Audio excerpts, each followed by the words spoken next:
Sir చెప్పండి. Hi అండి. Hi sir. All the best అండి for your first project. Thank you very much sir. First ప్రాజెక్ట్కి చాలా అంటే హెవీ బర్డెన్ పెట్టుకున్నారు, ప్రొడక్షన్, డైరెక్షన్, యాక్టింగ్.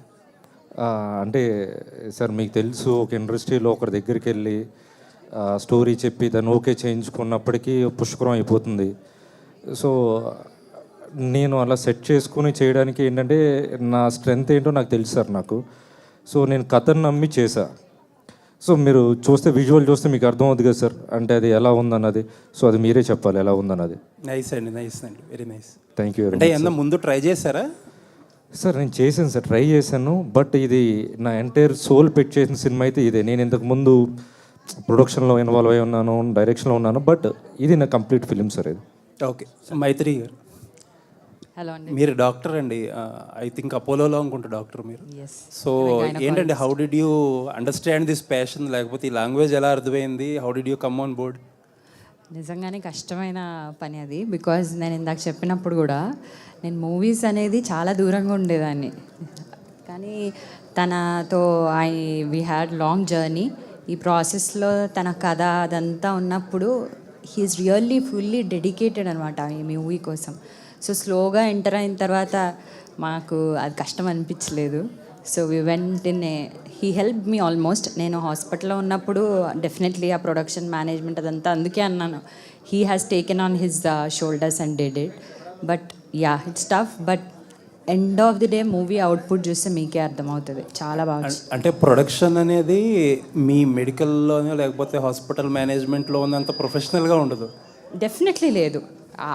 అది ఈజీ అని చెప్పను, ఇది ఈజీ అని చెప్పను. ఎందుకంటే నేను గైనకాలజిస్ట్, నేను అది ఎప్పుడు 24/7 నాకు ఆ వర్క్ ఉంటుంది, ఈ వర్క్ ఉంటుంది.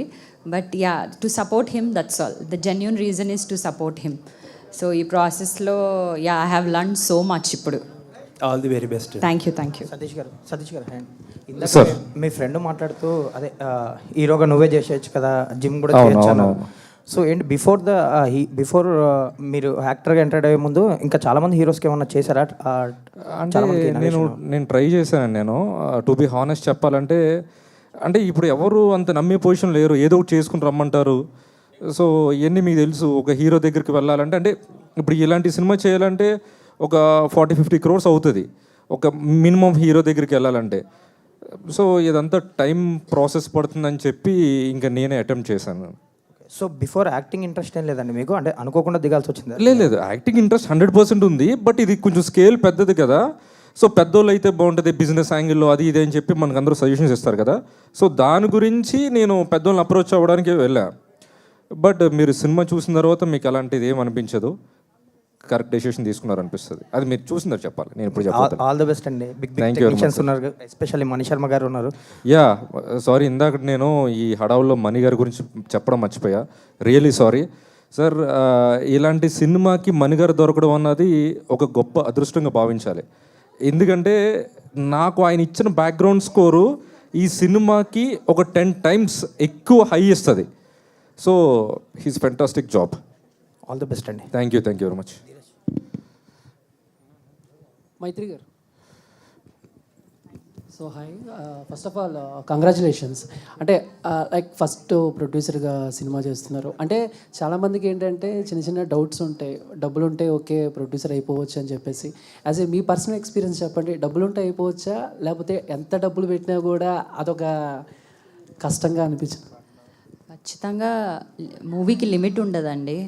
ఇవాళ ఒక సీన్ స్టార్ట్ చేసి ఉన్నప్పుడు మన ప్రొడక్షన్స్కి కంట్రోల్ లేకపోతే అది ఎక్కడికో వెళ్ళిపోద్ది. ఇంతని స్టార్ట్ చేస్తే ఎక్కడికో వెళ్తుంది అని చాలా సిచ్యువేషన్స్ అలా కూడా వెళ్ళాయి ఈ మూవీలో. But this is all the learning phase కదా. అండ్ లేకపోతే సినిమా అవుట్పుట్ అనేది మనం ఇవ్వలేము. అండ్ చాలాసార్లు ఎలా ఉండేదంటే, నాకు ఫ్రాంక్లీ చెప్పాలంటే, ఒక్కొక్కసారి సీన్స్ చేస్తున్నప్పుడు మళ్ళీ వీళ్ళు కట్ అని మళ్ళీ చెప్పేవాళ్ళు కదా. అప్పుడు నేను అనేదాన్ని, బాగానే ఉంది, ఎందుకంటే నా టెన్షన్ అంతా ఆ రోజు ప్రొడక్షన్ ఎక్కువైపోద్ది కదా అని, యూనో. బట్ అలా ఉండదు అవుట్పుట్. ఎందుకంటే డిఓపి సార్ ఎప్పుడైనా మళ్ళీ చేయాలి ఇది, లేకపోతే ఎస్పెషల్లీ ఫైట్స్. ఈ మూవీలో చాలా సూపర్ ఫైట్స్ ఉంటారు. మన fight Vikram More sir KGF fight ఉన్నారు కదా, అతనైతే పర్ఫెక్షనిస్ట్. ఆయన జస్ట్ ఇలా ఉన్నా కూడా he will repeat the scene అనమాట. అసలు ఎంత స్ట్రెస్ ఉండేదంటే నాకు ఓకే మేబీ ఇక్కడతో అయిపోతే బాగుండు అని అనేది, but you use to have that up and downs. Yeah, so అంటే గజా ప్రాజెక్ట్కి వచ్చేసరికి బడ్జెట్ విషయంలో ఏమన్నా అంటే ఇప్పుడు మీరు చెప్పినట్టు సో అనుకున్న దానికంటే ఎక్కువే అయ్యిందా? యా, స్టార్టింగ్లో మేము అనుకున్నది ఒకటి, మధ్యలో it has to be elevated. Yeah, we have other co producers also who help us. Okay, Satish garu sir అంటే లైక్ ఫస్ట్ ప్రాజెక్ట్ అని అంటే చాలామంది కొంచెం సేఫ్ గేమ్ ఆడతారు. ఏదైనా రీమేక్ ఆర్ ఒక లవ్ అండ్ ఫ్యామిలీ ఆడియన్స్కి చాలా దగ్గరగా అండ్ మాస్ కమర్షియల్ ఫైట్స్ కూడా ఆడియన్స్కి చాలా రీచ్ అవుతాయి. కానీ ఫస్ట్ హీరో అంటే మీ డెబ్యూ ఫిలిం ఈ రేంజ్లో జనాలు ఎక్స్పెక్ట్ చేస్తారా? అంటే ఫైట్స్ ఇవన్నీ ఎంతవరకు రిసీవ్ చేసుకుంటారు అనుకుంటున్నారు? 100% రిసీవ్ చేసుకుంటారు. ఇది రెగ్యులర్ స్టోరీ అయితే కాదు, అంటే కమర్షియల్ టెంప్లేట్ సినిమా కాదు, డిఫరెంట్గా ఉంటుంది సినిమా. అంటే ఈ స్టోరీ నేను చెప్తున్నాను కదా, ఈ స్టోరీ నేను ఎందుకు పిక్ చేసుకున్నా అంటే నేను బేసికల్గా నా చిన్నప్పటి నుంచి నేను 3rd 4th స్టాండర్డ్స్ నుంచే నేను స్టోరీలు చెప్తూ ఉండేవాడిని స్కూల్లోనే, అక్కడ అందరూ అంటూ ఉండేవారు, ఎవరు నువ్వు భలే చెప్తున్నారా, డైరెక్టర్ అవరా, హీరో అవరా అని చెప్తూ ఉండేవారు. ఇది రెగ్యులర్ స్క్రీన్ ప్లే కాదండి. అంటే ఎవడన్నా సరే ఆడియన్స్ ఏం ఎక్స్పెక్ట్ చేస్తాడు, సినిమా ఎంగేజింగ్ ఉందా లేదని చూస్తారు. పెద్ద సినిమా చిన్న సినిమా ఉండదు. ఫస్ట్ షో బెనిఫిట్ పడిన తర్వాత డిసైడ్ అవుతూ ఉంటుంది. మీరు పెద్ద సినిమాలు ఫ్లాప్ అవుతాయి, చిన్న సినిమాలు 100 కోట్లు పడితే 100 కోట్లు పెట్టి 1 కోటి రూపాయలు కూడా రాదు. అది మీకు క్లియర్గా తెలుసు. స్టోరీ మెయిన్ కాన్సెప్ట్ అంతే తప్పితే నేను చేశాను ఎవరు చేశారు అన్నది అది సెకండరీ అవుతుంది సినిమాకి. సతీష్ గారు మేడం చెప్పండి ఎక్కడ ఇక్కడ మేడం. సో ట్రైలర్ చూస్తే ఒక డిఫరెంట్ పాయింట్ చెప్తున్నారని అనిపించింది. టీజర్ చూస్తే సో అంటే లవ్ ఫెయిల్యూర్స్, సో లవ్ స్టోరీస్లో డిఫరెంట్గా అనిపించింది మీరే గర్ల్ ఫ్రెండ్ని చంపడం అనేది. బట్ స్టోరీ సెలెక్ట్ చేసుకున్నప్పుడు ఫస్ట్ మీ ఒపీనియన్ ఏంటంటే ఎంతవరకు రీచ్ అవుతారు అనేది అనిపిస్తుంది? నేను అది మీకు ముందే చెప్పాను కదా, నేను ఒక ఆడియన్ పాయింట్ ఆఫ్ వ్యూలో ఆడియన్ ఎలా అనుకుంటాడు అన్నది ఆ చైర్లో కూర్చొని నేను కథ రాసా. సో ఆడియన్ ఎలా ఎంగేజ్ అవుతాడు అన్నది మెయిన్ ఇంపార్టెంట్. సో ఈ సినిమాకి ప్రతి సీన్లో కూడా మీకు ఏమంటారు అది ఎంగేజింగ్ ఉంటుంది. సో ఎప్పుడైతే మనం సినిమా ఎంగేజింగ్ ఉందో సీన్ టు సీన్ ఖచ్చితంగా లాక్ అయి ఉంటారు స్క్రీన్ ప్లేకి. సో అది 100% ఉంటుంది. మైత్రి గారు, మీరు ఇంతకు ముందు మాట్లాడుతూ ఈ సినిమాలో అంటే ఆయనకున్న సినిమా పైన కాన్ఫిడెన్స్ కానీ ఆ సినిమా పైన పిచ్చి కానీ ఉంది అని చెప్పారు. కానీ ఆడియన్స్ వరకు తీసుకువెళ్ళాలంటే మీరు ఎంతవరకు అంటే ఈ స్టోరీ విన్నప్పుడు నిజంగానే ఇది రీచ్ అవుతుంది ప్రొడ్యూసర్గా కానీ లేదంటే యాజ్ ఏ వైఫ్గా కానీ ఫస్ట్ ఏమనిపించింది స్టోరీ విన్నప్పుడు? మా జర్నీ ఏమీ వైఫ్తో స్టార్ట్ అవ్వలేదండి, ఇది ముందు నుంచి స్టార్ట్ అయింది. అప్పుడే స్టోరీ చెప్పినప్పుడు నాకు వెరైటీగా అనిపించింది, హీరో హీరోయిన్ని చంపడం ఏంటి అసలు, అలా ఎప్పుడు చూడలేదు అసలు. ఫస్ట్ నేను నెగిటివ్గా అన్నాను, బట్ అక్కడి వరకే చెప్పిన తర్వాత slowly he narrated the story. But ఈ సినిమాలో మీరు ఇంకొక యాంగిల్ కూడా చూస్తారు. I don't thinks I should reveal now. There are lot of things which will be like more surprising things. So అవన్నీ వింటే మీకే అర్థమవుతుంది నేను ఎందుకు యాక్సెప్ట్ చేశాను. So you will love it. All the best. Maitri garu ఇక్కడ అంటే ఇప్పుడు మీరు చెప్పారు హీరోయిన్ చంపటం ఎక్కడా చూడలేదని చెప్పి. బట్ అంటే కొన్ని సినిమాల్లో కొన్ని సిచ్యువేషన్స్లో హీరోయిన్ చంపే సిచ్యువేషన్స్ కూడా ఉన్నాయి. అంటే బాలకృష్ణ గారు కానీ సందీప్ కృష్ణ గారు రీసెంట్గా లెనిన్ కూడా అది. బట్ అంటే సిచ్యువేషన్ ఎలా క్రియేట్ చేశారు అండ్ స్క్రీన్ ప్లే అనేది కూడా బేస్ అయి ఉంటుంది కాబట్టి. అండ్ మీ సినిమాలో ఆ మెయిన్ మోటో కానీ లేకపోతే హైలైట్ అయ్యే పాయింట్ కానీ అంటే సో ఎస్ అంటే నేను ఇందాక అన్నారు కదా లెనిన్ మూవీలో అన్నారు కదా, సి దట్ ఈస్ డిఫరెంట్. మీరు మాట్లాడండి, కంటిన్యూ చేయండి. That is different. సి మనం రియర్గా చూస్తాం, మనం చూసే సినిమాలన్నీ హీరో హీరోయిన్ అనేది కంటిన్యూస్గా వెళ్ళే సినిమాలే. And if you see in Telugu మూవీస్లో హీరోయిన్ చనిపోయింది అనే word we don't like it. Because I studied in Chennai. Same ఏమై చేసావో ఫస్ట్ రిలీజ్ అయినప్పుడు అక్కడ హీరోయిన్ ఉండదు, కలిసి ఉండదు.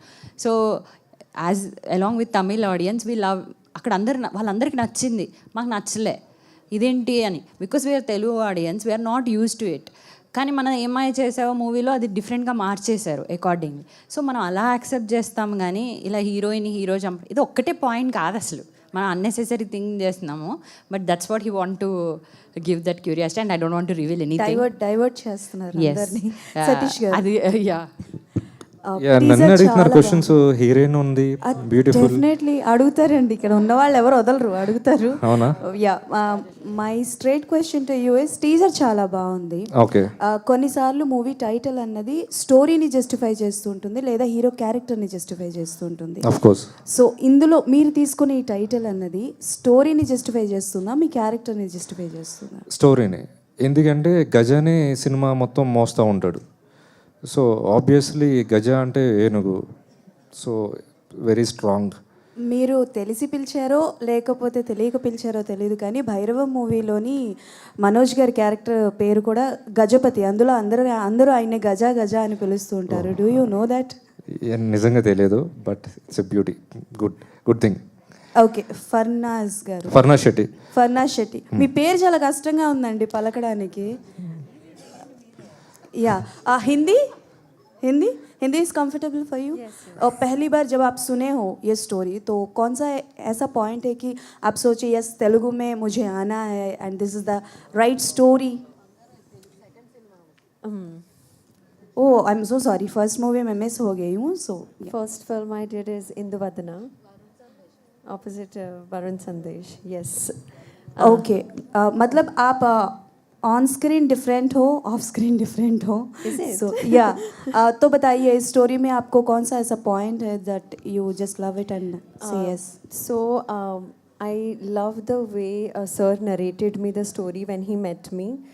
When I met him, I really saw his dedication towards filmmaking, and I really loved the depth and the plot of the story, where there was lot of elements as an actor which I get to perform.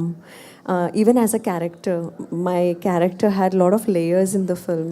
So I really loved the entire team also. I met them, cinematographer sir, director sir, they all came for the casting. So when I met all of them, I really liked meeting them, and then the way they narrated. So that's what made me feel that yes, I want to do this project. Satish garu, hi sir. So congrats sir, చాలా బాగుంది and చాలా positive vibe అయితే కనిపిస్తుంది.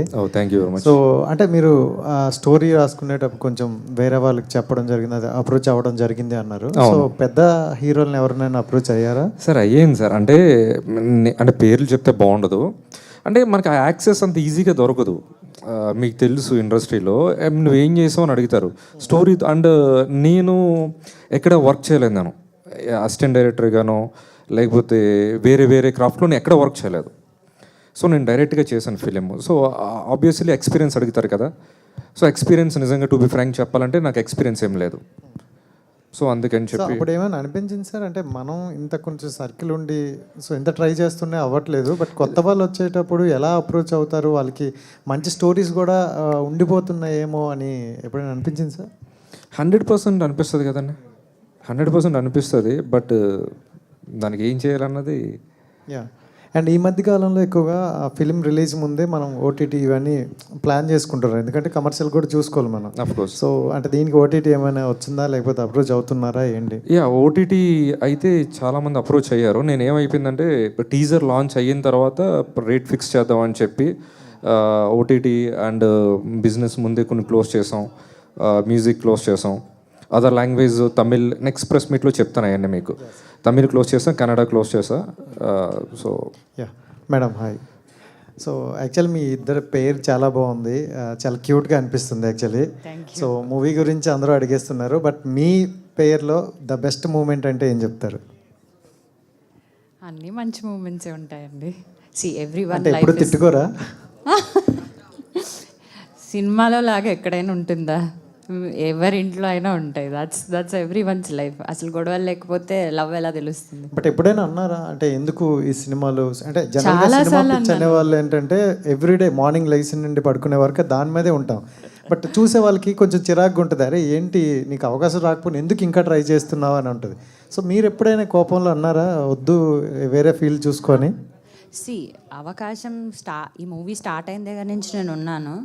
So తనే అవకాశం create చేసుకున్నాడు, తనే start చేశాడు. ఈ జర్నీకి నేను సపోర్ట్ చేశాను అంతే. Yeah, we had up and downs. అంటే ఏంటి ఇంకా ఎన్ని రోజులు, because my career is different.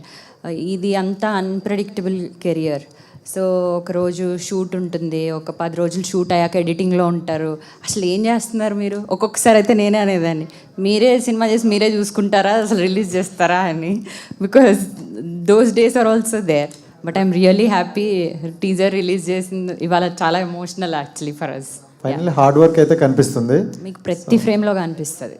Success మీట్లో కలుద్దాం మళ్ళీ. Definitely, for sure. Farna Sethi. Yeah, hi. So, how strong your character will be, because you acted in the film before Varun Sandesh Garu, that did not work out for you. How you think this character will definitely work out for you, and what is your character name? What I did in the past was also very challenging. You've seen it. You've seen the film? Yeah, so as an actor, I've thought that doing that character would definitely set a mark in this industry as an actor. This one was more resonating because it's very close to me, the way I am, a very today's girl. And very strong, very fresh. So there is a lot of layering to her character. She's strong, she's vibrant, she's chirpy, she's naughty, she's everything, you know. So I hope you all will like it. Thank you so much. Satish Jay garu, చెప్పండి. సతీష్ జయ్ గారు, నేను అడుగుతున్నా మిమ్మల్ని ఒక question. కొత్తగా ఇండస్ట్రీకి వచ్చే వాళ్ళందరికీ మీలాగా ప్రొడ్యూసర్స్తో తిరిగి, హీరోలతో తిరిగి, డేట్లు లేకపోతే టైం టేకింగ్లో డిలే అవుతుంది అనుకుంటే, ఓన్గా వాళ్ళంతటా వాళ్ళే ప్రాజెక్ట్ చేయాలనుకున్నారు అనుకోండి, మీరంటే గుడ్ లుకింగ్ ఉన్నారు యష్ లాగా, అది వేరే విషయం. మామూలుగా చాలామంది వచ్చేస్తుంటారు ఇండస్ట్రీ అనగానే. వేరే రకంగా అనుకుంటారండి. మీరు హీరోగా బాగున్నారు, మీరు చేసుకున్నారు అనే దాంట్లో ఇలా కొత్తగానే వచ్చి మేము కూడా ఏదో చేస్తామని ప్లానింగ్ లేకుండా వచ్చేస్తుంటారు కొంతమంది. డైరెక్షన్ డిపార్ట్మెంట్ అవ్వచ్చు, ప్రొడ్యూసింగ్ అవ్వచ్చు, వాళ్ళకి మీరు ఏం చెప్తారు సార్? ప్లానింగ్ లేకుండా వస్తే మీకు తెలియదు ఏముంటుంది, మటాష్ తెలుసుగా, ఇంకేం ఉండదు. సెకండ్ ఆప్షన్ ఏముండదు. ఇది సతీష్ గారు చెప్పా, ఇక్కడ మా ఫ్రెండ్ ఉన్నారు వీరబాబు గారు, ఏం మాట్లాడట్లేదు. ఆయన ఏం క్వశ్చన్ అడగట్లేదు, కోపంగా ఉన్నారేమో ఆయన. సతీష్ గారు చెప్పా, మైత్రి మూవీస్ ఎలా వచ్చున్నారండి? అంటే ఆల్రెడీ వాళ్ళు సినిమా చూసారా? చూసిన తర్వాత వాళ్ళు చెప్పిన చూసే కాంప్లిమెంట్ ఏంటి అసలు? కాంప్లిమెంట్ ఏం కాదు, బాగుందని చెప్పారు, మంచి రిలీజ్ పెట్టాలి, మంచి ప్రమోషన్స్ చేయాలి. సో అంటే కొత్తగా మనం బయటికి వెళ్ళేటప్పుడు ప్రమోషన్స్ చాలా ఇంపార్టెంట్ కదా, అది కొంచెం మంచిగా చేసుకోవాలన్నారు. సో కొంచెం నవీన్ గారు వారు బయట ఉండడం వల్ల రాలేకపోయారు. మనీషర్మ గారికి అయితే హెల్త్ బాగాలేదు. సో దాని గురించి నెక్స్ట్ ఈవెంట్లో వాళ్ళంతా ఉంటారు. అంటే టైటిల్ రోల్ ప్లే చేస్తున్నారు గజ అని చెప్పి, ఒక పవర్ఫుల్ క్యారెక్టర్ అన్నారు. సో మీకన్నా ఎక్కువ ప్రెషర్ తీసుకున్నారా? లైక్ ఎలా అంటే మన ఏజ్కి మించిన క్యారెక్టర్ కావచ్చు, లేకపోతే కొంచెం హై ఆక్టెన్ యాక్షన్ ఎపిసోడ్స్ అని 100% ఎక్కువ ప్రెషర్ తీసుకున్నాను. బట్ అది మన ఇష్టంతో చేస్తాం కాబట్టి ఆ ప్రెషర్గా ఉండదు, అది కూడా బాగానే ఉంటుంది. అది సతీష్ గారు హాయ్, ఇక్కడ congratulation first of all. Thank you very much. నేను ఇందాక నుంచి చూస్తున్నా ఎక్కడ ఉన్నావు అని చెప్పి, లైట్లో కనబడట్లే. టైటిల్ చాలా బాగుంది. అంటే ఇంతకుముందు మీరు చేసిన సినిమా అంతకు మించి ఇది ఎంతకు మించి ఉంటుంది అంటారా? అంటే యాక్చువల్గా ఇది దానికి మించి ఉంటుంది. సో యాక్చువల్గా అంటే హీరో అంటే అదొక క్రేజ్ ఉంటుంది. సో ఇప్పుడు టీజర్ లాంచ్కే ఇంత క్రేజ్ వచ్చింది. యాక్చువల్గా ఆ టీజర్ చూసి ఈ రెస్పాన్స్ కూడా ఆడియన్స్ నుంచి, ఆడియన్స్కి మీరు ఏం చెప్తారు? ఆడియన్స్ కదా మెయిన్ మనకి స్టాండ్ తీసుకుండేది. నేను చెప్పాను కదా, నేను ఆడియన్స్ పాయింట్ ఆఫ్ వ్యూలోనే కథ రాసుకున్నాను. ఖచ్చితంగా ఆడియన్స్ అన్నది ఎంగేజ్ అవుతారనేది స్ట్రాంగ్గా నమ్ముతున్నా. దాని గురించే నేను సినిమా చేసింది. నాకు ఆడియన్సే మెయిన్. నేను ఒక ఆడియన్స్ లానే చూస్తా దేనన్నా. సతీష్ గారు, టీజర్ చాలా బాగుంది. Thank you very much. So బేసిక్గా ఏంటంటే ఇప్పుడు ఆడియన్స్ సినిమా చూసిన తర్వాత వాళ్ళు సినిమా థియేటర్ నుంచి బయటకు వెళ్ళేటప్పుడు ఏం ఫీల్ అవుతారు? ఇది చాలా గుడ్ క్వశ్చన్ అడిగారు. 100% క్లాప్స్ కొట్టి ఎమోషనల్గా ఫీల్ అయ్యి బయటకు వెళ్తారు. ఇదైతే స్ట్రాంగ్గా, మీరు మీ పేరు తెలియదు, మీరు రాసి పెట్టుకోండి. సంజయ్, మీరు ఖచ్చితంగా రిలీజ్ ముందే చూస్తారు సినిమా. 100% అంత ఎమోషనల్గా వెళ్తారు, ఏడుస్తూ వెళ్తారు బయటికి. అంటే ఒక మంచి మెసేజ్తో వెళ్తారు cinema. All the best. Thank you very much. ఇటండి సతీష్ గారు, చెప్పండి. కిందండి. ఫస్ట్ ఆఫ్ ఆల్ కంగ్రాట్స్ అండి. Thank you. టీజర్ చూసాను, కానీ నేను ఒక 2 years బ్యాకే ఒక చిన్న షార్ట్ కూడా నాకు చూపించాను కాకినాడలో. నాకైతే బాగా నచ్చింది. అప్పుడే చెప్పారు, ఎప్పుడెప్పుడైనా అడిగారు. ఎప్పుడెప్పుడైనా అడిగాను, ఇప్పుడు మన ముందుకు వచ్చేసింది. కానీ ఫస్ట్ ఆఫ్ ఆల్ మీరు ఆల్రెడీ సక్సెస్ అయినట్టే. చలమల శెట్టి గారు ప్రెజెంట్ చేసినప్పుడే సక్సెస్ అయిపోయారు మీరు. కానీ ఎందుకు ఇంత లేట్ చేశారు? తొందరగానే వస్తా అన్నారు కదా. అంటే Release కూడా. అదే చెప్తున్నాను చూసారా, అంటే అన్నీ కరెక్ట్గా కుదరాలి. సో మనం కాంప్రమైజ్ అవ్వం, మీకు తెలుసు, దాని గురించే లేట్. ఇంకోటి, ఇందాక కొంతమంది పిలిస్తే హీరోలు రారు అని చెప్పి అన్నారు. రారని చెప్పట్లే, మనల్ని నమ్మరని చెప్తా. ఇప్పుడు మీరు ఒక ఫ్రెషర్గా వచ్చి నేను సినిమా చేస్తానంటే ఎవరు బిలీవ్ చేయరు. అది వాళ్ళ తప్పని నేను చెప్పట్లే. ఇప్పుడు నాకన్నా వచ్చి ఎవరో చెప్పేస్తారంటే సరే చూద్దాం, ఎవరన్నా ఆయన ఏంటి ఆ బ్యాక్గ్రౌండ్ చెకింగ్ ఉంటుంది కదా. సో మనకి ఏమీ లేనప్పుడు ఎందుకు ఇవ్వాలి? సో వాళ్ళది నేను తప్పుగాని చెప్పట్లేను. అలా అని కాదు, మీకు చిరంజీవి ఫ్యామిలీకి బాగా క్లోజ్ ఉంది. ఏమైనా ప్రీ రిలీజ్ ఈవెంట్ అప్పుడు రామ్ చరణ్ గారిని కానీ లేదా చిరంజీవి గారిని కానీ ఏమైనా పిలుస్తారా? నేను తప్పకుండా, మీరు ఎందుకు అడిగారో కూడా నాకు తెలుసు. బట్ ఆ ఫ్యూచర్లో ఖచ్చితంగా వస్తారు, 100% వస్తారు. Okay, all the best. Thank you very much. Satish గారు, యా టీజర్ విజువల్స్ చాలా గ్రాండర్గా ఉన్నాయండి. సో అంటే ఇప్పుడు చూస్తే చాలా ఈ విజువల్స్ అన్ని నాకు ఇటు సైడ్ ఆ విజువల్స్ అన్ని కొంచెం కేజీఎఫ్ టైప్లో ఉన్నాయి. అంటే పర్టికులర్గా చెప్పాలంటే ఇప్పుడు కేజీఎఫ్ తర్వాత సౌత్ ఇండియన్ ఫిల్మ్ ఇండస్ట్రీలో ఏ మూవీ వచ్చినా ఆ గ్రాండర్ దాంతోనే కంపేర్ చేస్తున్నారు కదా. సో దాన్ని ఆ ఇంపాక్ట్ మీరు రెస్పాన్సిబుల్ తీసుకుంటారా లేకపోతే బర్డెన్ తీసుకుంటారా? రెస్పాన్సిబుల్ తీసుకుంటా, బర్డెన్ అసలు తీసుకోను. సో ఇది ఏంటంటే ఇప్పుడు మనం ఒక సెటప్లో ఉంటాం మనం. నేను ఈ సినిమాకి తీసుకున్న బ్లాక్, ఈ కలర్స్ అన్నీ కూడా వార్మ్ కలర్స్, నా సినిమా ప్యాలెట్ అది. సో మీరు ఓటీటీలో చూసినా ఏం చూసినా సరే, మీ హాలీవుడ్లో చూసినా సరే ఆ కలర్సే ఉంటాయి. So bright colours, white colours అట్లా ఉంటే మనం డార్క్ సినిమాలు చేసినప్పటికీ ఆ టోన్ సెట్ అవ్వదు. So KGF dark cinema, so ఇది kind of dark cinema, but story is different. మీకు ప్యాలెట్ అంతా కూడా మీరు ఏ సినిమా తీసుకున్నా సరే హాలీవుడ్ సినిమాలు ఏమైనా చూసినా డార్క్లోనే ఉంటాయి, అంతే రీజన్. గజాన్ మూవీ ఇప్పుడు కన్నడలో కూడా మూవీ వచ్చింది 2008లో. దర్శన్ గారు దాంట్లో మూవీస్ దాంట్లో చాలా biggest block buster and career. Of course, అవును. సో అంటే ఈ మూవీని ఏమైనా కన్నడలో కూడా చేసేది ఉందా? 100% ఆల్రెడీ డబ్బింగ్ అయిపోయింది అన్ని లాంగ్వేజ్లు. తమిళ్ నెక్స్ట్ దాంట్లో నేను అవి రివీల్ చేస్తాను. అవి ఆ ప్రొడ్యూసర్స్ కూడా వస్తారు. నేను కన్నడ తీసుకున్నారు ఆల్రెడీ, తమిళ్ తీసుకున్నారు, పెద్ద ప్రొడ్యూసర్స్ తీసుకున్నారు. సో వాళ్ళు నెక్స్ట్ సాంగ్ ప్రెస్ మీట్ పెడతా, సాంగ్ ప్రెస్ మీట్లో అవన్నీ అనౌన్స్ చేస్తాను. అండ్ ఈ సినిమాలో గరుడ రామ్ కేజీఎఫ్ విలన్ చేశారు. నేను కేజీఎఫ్ జరిగినప్పుడే చెప్పా స్టోరీ. ఆయన నా స్టోరీ విని ఒక 1 minute అసలు నేను డైరెక్టర్ ఎవడు, కేజీఎఫ్ సినిమా తీసిన తర్వాత బ్లాక్ బస్టర్ అయిపోయిన తర్వాత 1 minute స్టోరీ విని, సార్ ఈ సినిమా చేస్తాను సార్ అన్న. హీరో ఎవరు సార్? నేనే సార్ హీరో. డైరెక్టర్ ఎవరు సార్ అన్న? నేనే సార్ డైరెక్టర్. ప్రొడ్యూసర్ ఎవరు సార్? నేనే ప్రొడ్యూసర్ అన్న. సరే సార్ అయితే చేస్తాను సార్ అయినా అన్నాడు. సో అట్లా ఇప్పుడు మనీషరం గారు కానీ, ఇది కేజీఎఫ్ కాంతార ఫైట్ మాస్టర్ చేశారు, ఆయనకి 3 నేషనల్ అవార్డ్స్ వచ్చినాయి. సో అండ్ ఇంకొక ఫైట్ మాస్టర్ కూడా చేశారు రామ్ శంకర్ అని చెప్పి. అంటే చెప్తున్న వీళ్ళందరూ కూడా ఎంత సపోర్ట్ ఎందుకు చేస్తారంటే బికాస్ ఆఫ్ కంటెంట్ నచ్చినప్పుడు ఎవరన్నా వస్తారు. ఈ సినిమాలో అజయ్ ఘోష్ ఉన్నారు, ఆశీష్ విద్యార్థి ఉన్నారు, సో ఎవరు రాజీవ్ కనకాల గారు ఉన్నారు, శ్రీకాంత్ అయ్యంగారు ఉన్నారు. అంటే చాలా కాస్టింగ్ ఉంటుంది. కాస్టింగ్ ఇది ఎందుకు పెట్టారంటే నేను ఏదో కావాలనో అట్లా, నాకు అసలు చిరాకు నాకు అలా పెట్టాలంటే. బట్ ఆ క్యారెక్టర్కి వాళ్ళు 100% న్యాయం చేస్తారని చెప్పి పెట్టు. ఎందుకంటే మనం కొత్త వాళ్ళు పెట్టినప్పుడు హై ఉన్న క్యారెక్టర్లు మనం త్వరగా రిసీవ్ చేసుకోలేము. ఇప్పుడు నన్ను మీరు రిసీవ్ చేసుకోవడానికి కొత్తోడు ఎందుకు సినిమాకి రావాలి, చిన్న క్వశ్చన్ మార్క్లోకి వెళ్ళిపోతాం మనం. సో ఇలాంటివి ఉన్నప్పుడు వాళ్ళు స్టాండ్ తీసుకుంటారు. సో ఫ్రెష్ ఫీల్ లేకుండా ఉంటుంది. Thank you. ఫైనల్ సార్, అంటే ఇప్పుడు గజ అనే టైటిల్ ఇందాక ఆయన అడిగినట్టు ఆల్రెడీ కన్నడలో రిలీజ్ అయింది. గజ అనే టైటిల్ మదగజ రాజు అని ఒకటి ఉంది, గజ దొంగ అని ఉంది, గజ కేసరి అని ఒకటి ఉంది. అంటే స్పెషల్గా గజ అనే టైటిల్ పెట్టడానికి అంటే ఇది ఫస్ట్ నేను గని అని టైటిల్ అనుకున్నా. సో దాని తర్వాత గని వచ్చింది కదా, సో గజ అని చెప్పి అంటే క్యారెక్టరేషన్ గురించి అంతే, హీరో క్యారెక్టరేషన్ మీద ఉంటుంది. సో దాని గురించి ధన్యవాదాలు. ఈ కార్యక్రమం ఇంతటితో సమాప్తం. Thank you so much. So గజాకి సంబంధించి మరిన్ని ఈవెంట్స్ ఉంటాయి, అప్పటి వరకు టీజర్ని మీరు సెలబ్రేట్ చేసుకోండి. And thank you so much for your cooperation media. Thank you so much for your support. And అలాగే మరొకసారి ప్రత్యేకమైన కృతజ్ఞతలు సునీల్ గారికి చెప్తున్నాము, ఈ film presenter. At the same time ఇవాళ టీజర్